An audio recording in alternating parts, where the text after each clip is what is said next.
Hello guys, வணக்கம் மக்களே.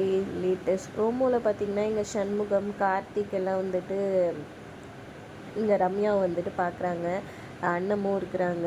அண்ணன் வந்துட்டு கல்யாணத்துக்காக வந்து சண்முகத்துக்கிட்ட பேச, இங்கே பாரு அவங்க வந்து சொல்லியிருப்பாங்க போலயே, கல்யாணம் வந்துட்டு கண்டிப்பாக நடக்கும், இல்லைனா என் பேர் ரம்யா இல்லைன்னு சொல்லிட்டு. அதனால் அண்ணன் வந்து சொல்கிறாங்க, அப்படியா, இந்த கல்யாணத்தை கண்டிப்பாக நடக்க விட மாட்டேன்டி, இல்லை நான் என் பேர் அண்ணமே கிடையாதுடி அப்படின்ற மாதிரி அவங்க ஒரு பக்கம் சேலஞ்ச் பண்ணுறாங்க. அப்புறம் ரம்யா வந்துட்டு இங்கே சரவணுக்கும் அவங்க அம்மாவுக்கும் கால் பண்ணுறாங்க. அவங்க அம்மா பேசுகிறாங்க.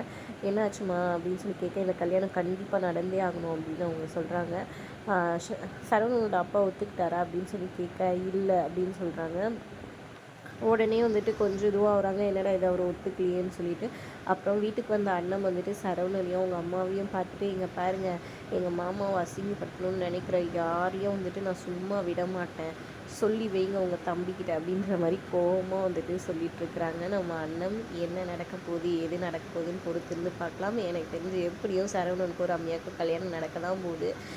இதுக்கு ஏன்டா இவ்வளோ பில்டப் பண்ணுறீங்கன்ற மாதிரி தான் இருந்துச்சு.